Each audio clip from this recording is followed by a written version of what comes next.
Have you ever failed at something so deeply that you wondered if God would still use you?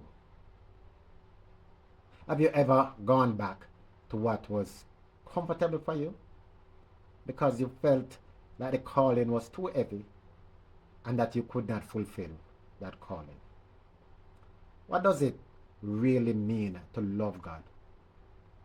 Not just with words, but with you and I lives. And if Jesus were here today, do you and says, "Do you love me?" What would be our answer, honestly, before Him? Welcome to the channel. If this is your first time here, kindly give me a like, subscribe to the channel, comment and share so that this message can be amplified for many others to hear. I want to speak to you on the theme, Restored by Love, Called to Responsibility. I want to speak to you on John 21, St. John 21. And this has to do with Jesus' resurrection, when he meets with his disciples by the sea.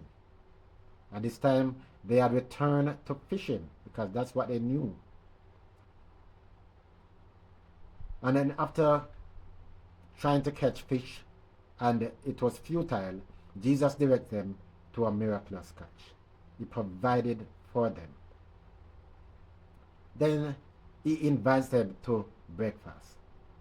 Notice there was no rebuke, no condemnation, just his presence. After the meal, though, everything shifts as Jesus turned his attention to Peter. And he says, "Do you love me more than these?" I believe that this question cuts straight into Peter's heart.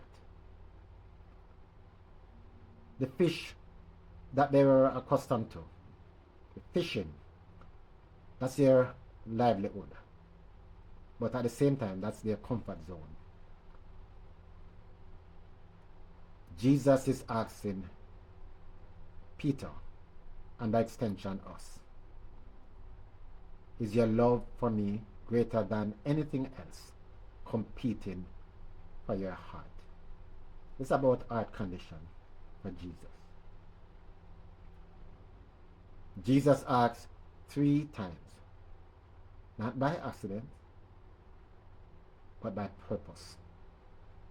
And each question mirrors Peter's 3 denials. Each response restores what was broken. And so by the 3rd time, Peter says, "Lord, you know all things. You know that I love you." Peter gave up. He surrendered.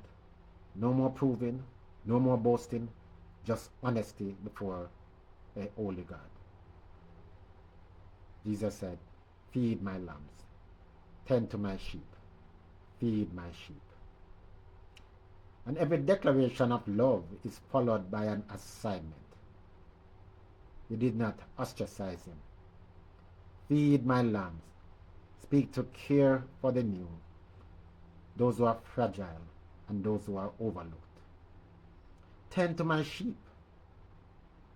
Lead them, guide them, and protect them. That's what a pastor does. Feed my sheep. Nourish others spiritually with God's truth and his love. Jesus is making it clear. Love for him must be expressed in how we care for others. It is about how we demonstrate the love of the Lord. What was Jesus really saying though? I believe he was saying to them and to us, your failure is not final. Love must become action, calling us to responsibility. True leadership is rooted in care for each other.